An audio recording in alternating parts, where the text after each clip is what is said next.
الله أكبر الله أكبر أشهد أن لا إله إلا الله أشهد أن لا إله إلا الله أشهد أن محمدا رسول الله أشهد أن محمدا رسول الله أشهد أن لا إله إلا الله أشهد أن لا إله إلا الله أشهد أن محمدا رسول الله أشهد أن محمدا رسول الله حي على الصلاة حي على الصلاة حي على الفلاح حي على الفلاح الله أكبر الله أكبر لا إله إلا الله الحمد لله الحمد لله الحمد لله عدد خلقه ورضا نفسه وزنة عرشه ومداد كلماته ومنتهى علمه وجميع ما شاء وخلق وذرأ وبرأ علم الغيب وشهادة الرحمن الرحيم المالك القدوس العزيز الحكيم أشهد أن لا إله إلا الله وحده لا شريك له له الملك وله الحمد يحيي ويميت بيده الخير وهو على كل شيء قدير وأشهد أن محمدا عبده ورسوله صلى الله عليه وسلم أرسله بالهدى ودين الحق ليظهره على الدين كله ولو كره المشركون أما بعد فيقول الله تعالى في كتابه يا أيها الناس إنا خلقناكم من ذكر وأنثى وجعلناكم شعوبا وقبائل لتعارفوا إن أكرمكم عند الله أتقاكم والله عليم خبير صدق الله العظيم. Alhamdulillah, we praise Allah subhanahu wa ta'ala and send peace and blessings upon his beloved Prophet Muhammad sallallahu alayhi wa sallam. Alhamdulillah, I'm conflicted today because all week I've been preparing a khutbah based around the theme of tawbah, returning to Allah subhanahu wa ta'ala in repentance. But if you know anything about me, like my khutbahs, they don't just come from my brain, they come from my heart. So my brain was going one way, my heart was going another way. I want to tell you what was driving my heart. Last Thursday, around 1 a.m., a Muslim brother was driving a taxi cab and he picked up a fare from the North Shore with a drop-off in Hazelwood. During this cab ride, the passenger began to ask the Muslim brother, who happens to be from Morocco, where is he from? Where are you from? You look like you Pakistani. He said, no, I'm from Morocco. Then the conversation began to escalate. The passenger began to talk bad about ISIS. And then the passenger began to talk bad about Prophet Muhammad sallallahu alayhi wa sallam. Now from some of us, the conversation would have stopped right there. But in any case, the cab ride continued. And the driver began to tell the passenger, hey, listen, man, I'm not with ISIS or anything like that. I don't believe in that stuff. We don't support that stuff. I'm American. I love America too. The passenger said, Okay, it's my stop. I forgot my wallet in the house. Stay right here, I'll bring out my money for you. The passenger came back out of the house with a rifle. Our brother sped off when he saw the rifle, but he caught a shot. The window exploded, he managed to turn the corner, and he had gotten shot in the shoulder. He flagged somebody, and they called 911, and alhamdulillah, the brother lived, and this is how we get the details of the story. So the brother was recuperating at Mercy Hospital. For all of us, we didn't hear about this unless you following the news. It wasn't like CNN material. Because according to their standards, this would definitely fall in the category of a hate crime. But unless you were reading the Post-Gazette or something like that, you didn't hear about this. So some of us that knew began to wonder, man, it's been several days, it's a taxi. He dropped off someplace, y'all don't know where to begin the investigation? So alhamdulillah, a couple of days ago, they made an arrest. And some of us were arguing and debating. Because if you know the neighborhoods in Pittsburgh, Hazelwood is not a lily white neighborhood. There's white people in Hazelwood, but it's not the white neighborhood. It's not Squirrel Hill. It's not Fox Chapel. I saw the picture of the one they arrested. And the picture is not even the most disturbing part. The guy that they arrested is black. His last name is Muhammad. Walter Muhammad. And then in the article, along with the arrest report, from what I understood, some more information about the conversation was brought out. I don't know if it was part of the original interview that I just paraphrased for you all, or it's just some information that came later. It seemed to me that they were both arguing about the last name. My name's Muhammad. My name's Muhammad.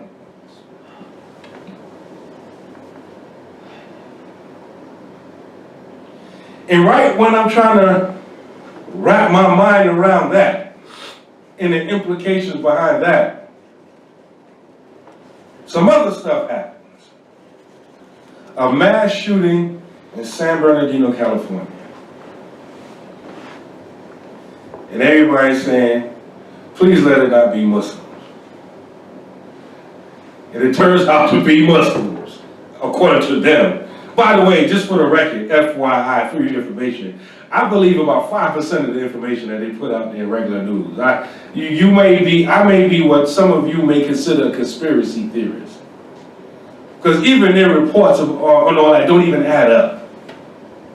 First they were looking for 3 people, then they find 2 people who happen to be Muslim, who live in according to American standards, a good life, $70,000 a year salary, everything was good. Now all of a sudden they're Bonnie and Clyde. They have these high-powered rifles, pipe bombs, endless amounts of ammunition, all purchased legally at the same time while they're trying to make some gun control law changes.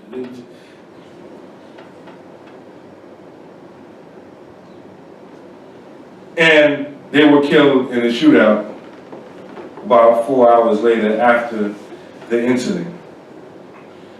Then papers like the New York Post come out, big bold letters at the bottom, Muslim killers.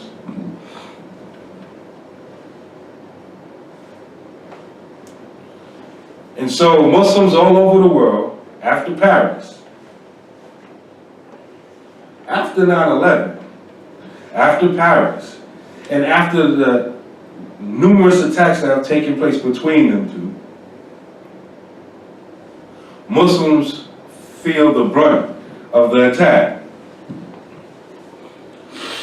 And none of this stuff is logical. I'm going to give you an example of the common sense that's not so common that's being used. When the Twin Towers came down, September 11th, this passport amazingly survives the crash. I'm telling you, somebody need to make a patent on bulletproof vests made out of passport material. You'll never die. Because these passports always seem to survive. A passport survives.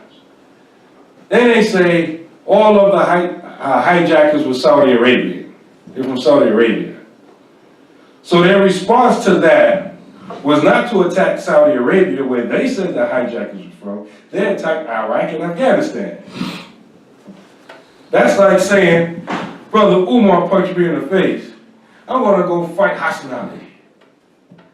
There's no logic in that. It's not supposed to be logical. If you understand propaganda, propaganda making sense is not a requirement for people to believe it and act on it. It don't have to make sense. It just has to be real simple. Too much complication and details and all that, you can't get people programmed like that. It got to be simple. That's one thing you have to understand. The attacks happened in Paris. And people all over the world renew their hatred towards Muslims. They said ISIS claimed the attack and claimed responsibility for the attack. Before that, a Russian airliner was, they said a bomb was exploded on the plane and went down in Egypt. So this is something that they're trying to build, and they say ISIS claimed a responsibility for that.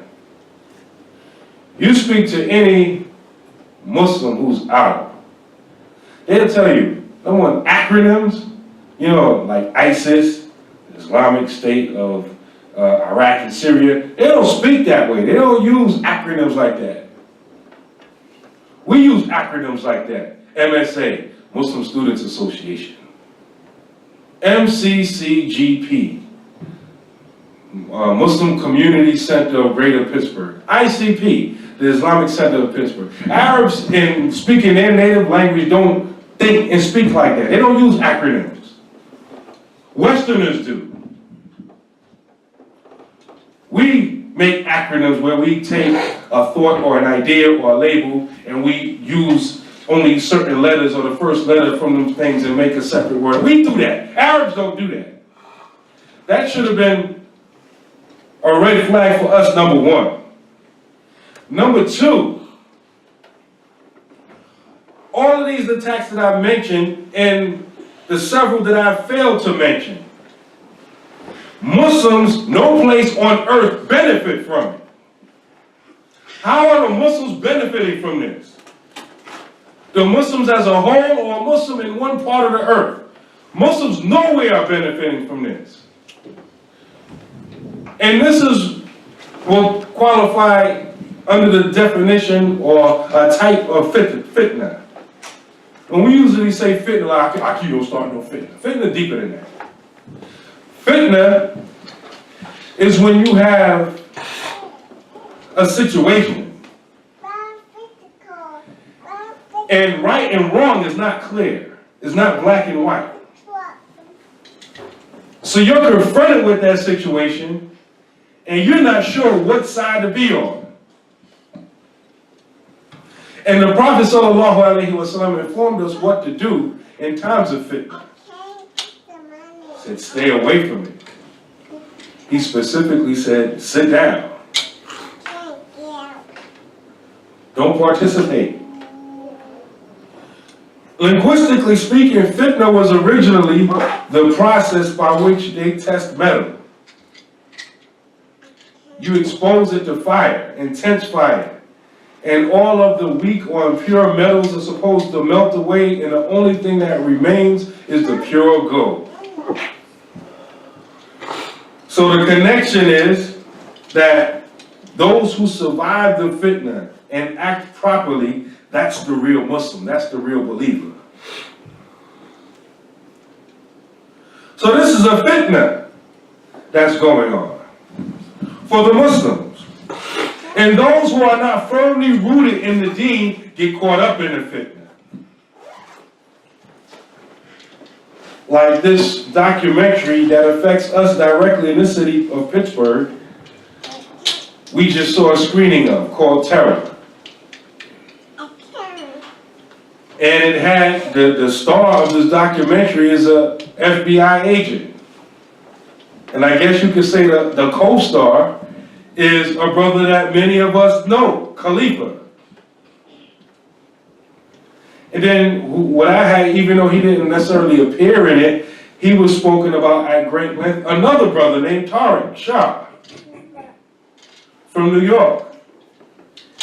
And when you examine how they try to set you up, and the brothers that get caught up into this, they didn't understand the nature of fitna. One brother thought he was giving his bay'ah, the oath of allegiance, to Mullah Umar, who was the Amir of the Taliban. And he ended up giving his oath of allegiance to one of the FBI agents who ended up locking his behind up.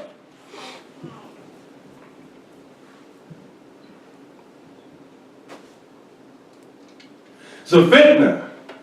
Many people that are getting caught up in this fitna are young people who don't understand their deen. They have a lot of anger built up in them, and instead of dealing with the anger, they releasing the anger someplace else. If you look at what they're saying about the so-called terrorists in France and other countries, what are they saying about them? They are saying that these so-called Muslim, so-called terrorists come from the poorest neighborhoods, they can't get jobs, they can't afford to get married. This is what the kuffar are saying about them.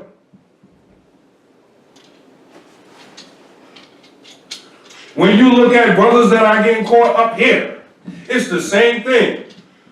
Some brothers got caught up, I think, by this same agent trying to blow up a synagogue or a temple or something in New York. Some of these brothers have mental issues. They have financial issues. They needed money. That's how they got caught out there. Well, I know you need money, so I'm coming around with a lot of money. Come do this job with me. We're going to blow up this synagogue. And the one who's inviting you to blow up the synagogue, he's an FBI agent. The bomb he's supplying you with was supplied by the FBI. It don't work.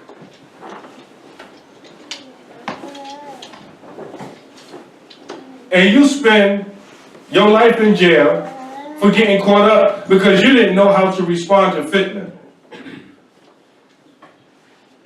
And going back to the situation in California, the information they keep sending out is conflicting. And so I can't make it make sense to you because it really don't make sense if you're paying attention to it. They said these are Muslim killers. And then they released some information yesterday saying that this couple didn't attend the masjid for 2 years. And then when you go back over your memory, hopefully you don't have short-term memory, because they bank on this. They bank on that fact that you don't remember stuff. You don't remember the lie they told you last time. If you go back to each of these attacks, and you go back to the profile of the ones that they said done it, none of these people are practicing Muslims. All these guys are in the bar, in the club, stripping, getting drunk, getting high. All of them. But their logic, their illogic, says, okay, these guys who are blowing up cities and setting off bombs and killing innocent people, they're not practicing Muslims. So how should we respond to this? Let's attack practicing Muslims. Let's wait till the brothers are not there and attack the sister with the hijab on with their children. That's why I say, we got to talk about Islamophobia, and, we got to let them know that they don't have to be scared of us. You're not that scared. That's a controlled anger. When you snap out, you don't care who's around you. You don't care if the guy that you're about to hit is 2-3 times bigger than you. Male, female, child, you snap out. You literally blank out when you snap out. They're not snapping out. That's a controlled anger. Because when the brother's around, they hardly say nothing. When I'm around, they don't say nothing. But when your wife is by herself, then they say something. That's not rage, that's controlled cowardice. They know exactly what they're doing. You ain't that mad.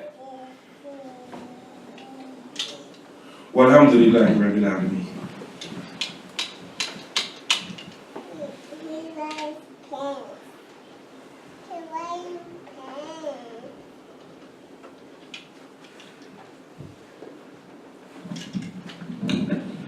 Alhamdulillah. Alhamdulillah Rabbil Alameen wa afdalu salatu wa tamu taslim ala Sayyidina Muhammadin wa ala alihi wa sahbihi ajma'in.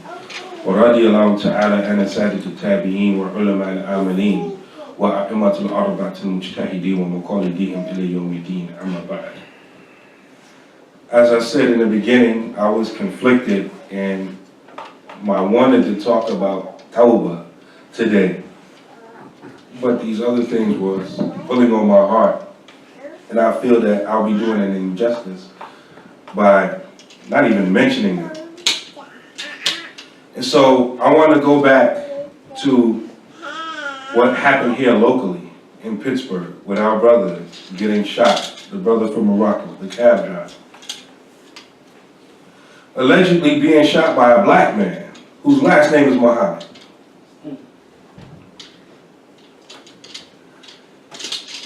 I don't know if y'all recognize the implications in this. When you do the history of Islam in America, when you do the history of Islam in America, and you go far back as you can go, when you reach that point, it's almost impossible for you not to mention the city of Pittsburgh. When you go back into history about Islam taking root in this country, it will be impossible for you not to mention the city of Pittsburgh, Pennsylvania. And when you go in your history, and you go back that far, you're not going to find a lot of Syrians. You're not going to find a lot of Egyptians. You're not going to find a lot of Moroccans. You're not going to find a lot of Pakistanis. You know what you're going to find? You're going to find a lot of descendants of former slaves, Africans, black people, African Americans, when you do that history. And when you do that history, and when you look at the history, you're going to see cities that jump up out of the textbook to you. You're going to see Pittsburgh jump up. You're going to see Cleveland jump up. You're going to see Philly jump up. You're going to see New York jump up. And you're going to realize that at one point in time, the city of Pittsburgh was on the forefront of the growth of Islam in this country. Why do you think you have a masjid here called the First Muslim Mosque of Pittsburgh? They changed the name to Arabic, Masjid al-Awwal. It still means the first mosque. It's in Pittsburgh. Why do you think you have a masjid by the same name in Cleveland? Who started those masjids? Think about this now. In all of the cities that I named and even more, they have history of Islam in this country going back at least to the 1920s. Almost a solid 100-year history of Islam here. Then some of you may think you know something. You may say, well, you talk about the Moorish Science Temple, they're not Muslim. You talk about the Nation of Islam, they're not Muslim. No, I'm not. Matter of fact, one of the people who refuted Drew Ali of the Moorish Science Temple, Sati Majid, was here in this city. He set up shop in this city. He set up shop in New York. In fact, he filed a lawsuit against the New York Times against discrimination against Muslims and won in the 20s. This is part of the history in Pittsburgh and many other urban areas on the East Coast. Up until recently, any of these cities you go to, even the black people in that city, if they weren't Muslims, Even if in their mind they get it, they're not sure what's the difference between Nation of Islam and Muslims, they knew what Muslims were and respected them. That's the way it used to be, not so long ago. That's changing. No, not changing. It's changed. In this city, if a Muslim woman wears the hijab, and I don't do statistics, I haven't done a survey, but from talking to my wife and other sisters, you have a higher probability of being made mockery of by a black person than a white person in this city. How did that change? Most white people that I come across in this city, when they see our strange and unusual dress, they use it as a teaching moment. Is that dress you're wearing, is it cultural or is it religious? They want to learn from it. And they'll teach their children on the spot. I've seen it. But the ignorant Negro, the one that used to be cool with Islam, the one back decades ago where if they knew a Muslim, in their mind images came up of men and women who were about family and cleaning up their neighborhood and getting those vices out of their life. That's what Islam used to represent before. Does it represent that now?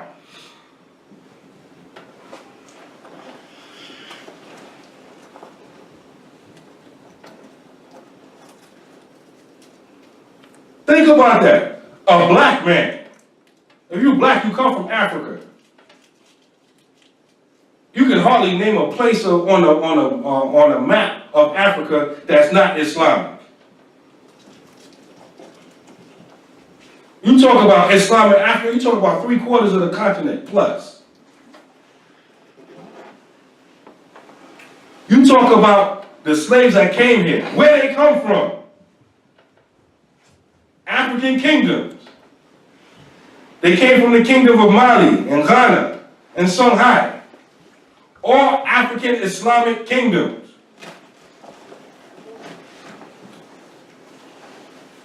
You talk about the slaves who made it here. You're talking about people who were by force, had their Islam taken away from them. Anti-literacy laws, where they forced slaves not to read. It was a capital punishment in many states in the United States to read. It was capital punishment. That means if you got caught reading, you were killed. Now we can't kill you to read. Put a gun in your head, read, Aki. Now you want to pull the trigger. I can't pick up that book. This is how we are. Can't read.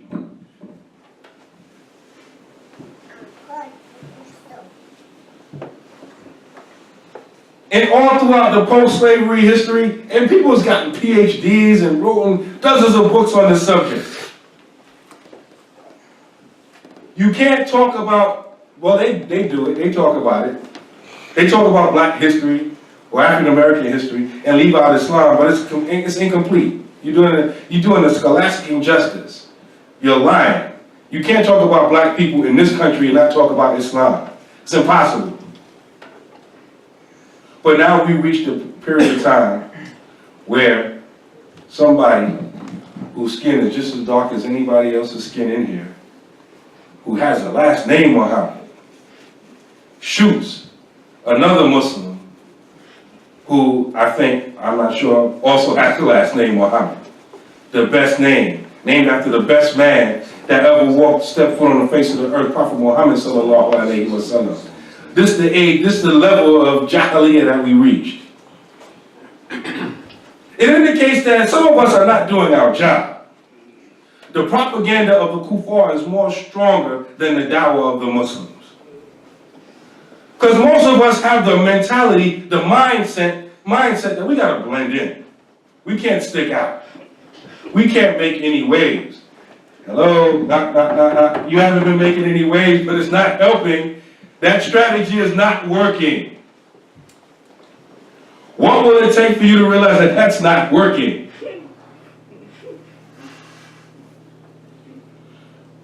Allah subhanahu wa ta'ala says in the verse that we mentioned, O mankind, verily we created you from a male and a female. And we made you into nations and tribes. Sure. Lead to Arafu, so that you may know. I know if you've been around here for a minute, you heard me use this verse many times. And usually I mention that this verse usually means the opposite of what the people commenting on it say.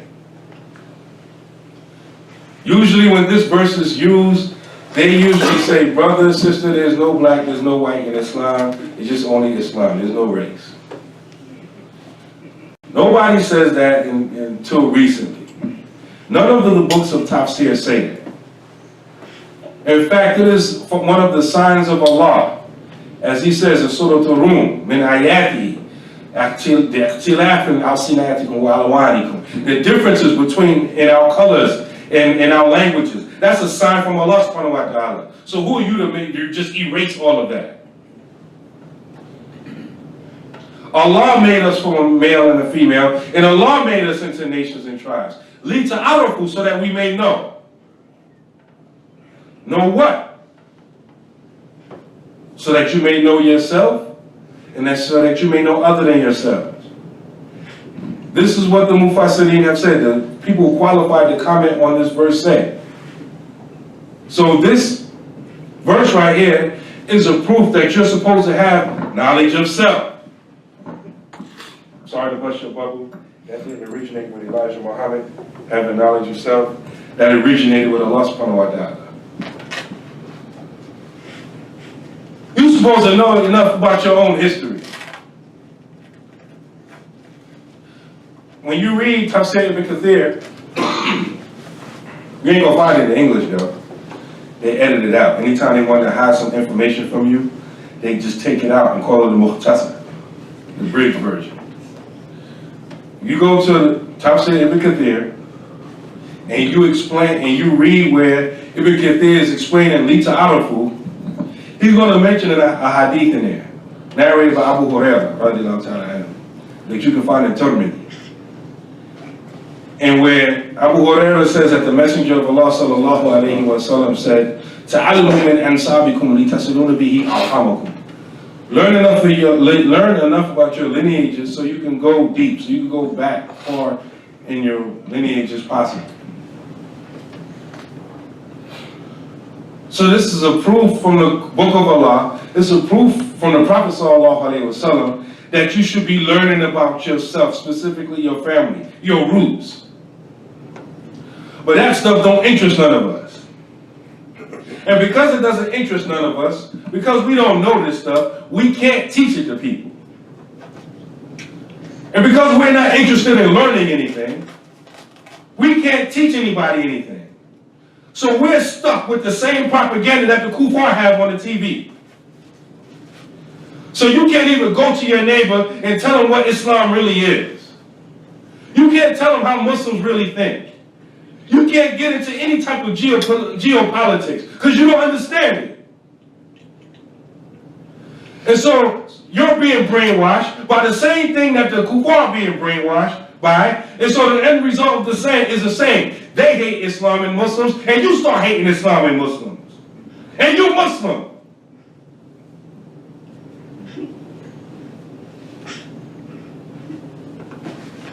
And so you start blending in. You don't try to stand out. Listen, the Prophet ﷺ, nor did the Sahaba, when they spread out of Arabia or in Arabia, they didn't go to door with pamphlets. Hey, hey, I come to explain Islam to you. You want to take this pamphlet for me? You need to know this man, Muhammad. They didn't do that. They spread Islam by their character, by the way they did business, by the way they treated their neighbors, by the way they treated their family. That's dawah. It's a personal relationship, how you deal with people. When you cheat somebody out of some money, or your character stinks, you're giving dawah. You don't understand this. This is why a Christian can go to a bar and drink and there's no problem. But you, Muslim, you go to a bar and drink and that represents Islam. Oh, Muslims drink now? Oh, the Muslims are phony.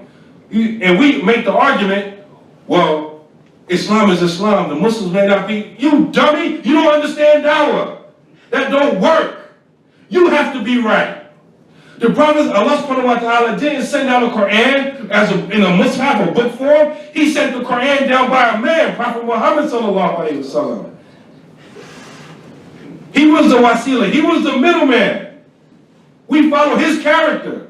He was a sadiq al-amin. He was the truthful and the trustworthy. You can't spread Islam with some other methodology. Your character has to be right. That's what's going to spread Islam. If you're an upright person and this disbeliever watches the news and says, oh, Muslim killers, Paris, 9/11, Egyptian, Russian airplane, all this stuff, that person's going to say, I don't know. My neighbor is an upright Muslim. He's a sincere Muslim. They pray. He takes care of his children. He keeps his house clean. He goes to work. He's honest. I don't know. They must be two different religions. But if you're a Muslim, but not really Muslim, and trying to be more like them, and then when you get questioned about it, we say, well, I don't know, that's them over there. We know Muslims, we condemn terrorism, and you read the speech that they gave you in the press release and all that. That's nice to see if you don't believe that crap. And you're not fooling anybody anyway. And it's going to get worse before it gets better. You can't hide. I don't care if you shave your beard, if you stop wearing hijab, you stop wearing kufis, you stop praying, you can't hide. You don't understand how deep and serious this thing is. This has happened before, several times in Islamic history. Study the Reconquista, when the Christians took Spain back. The Muslims that was there, some of them, they tried to hide, but that wasn't good enough. Do you know that they captured Muslims? And remember, they all Spanish, they was all mixed. It was all African, North African, Arabs, it was Southern Europeans, everybody was mixed. So several ethnic groups there. Do you know that they would capture some people who they suspected of being Muslim? Who they could find no traces of Islam on them? And in certain situations, they will pull down their pants and see if they were circumcised or not. This has happened in history. So there's no such thing being on the fence. You're either going to leave or you're going to hold it down. And you should not be worried about if they are pleased with you. You should be worried about if Allah is pleased with you. Do you think you'd be left alone saying you believed and not being tested? That's what Allah asked us in Surah Al-Ankabut. Walhamdulillahi Rabbil Alameen.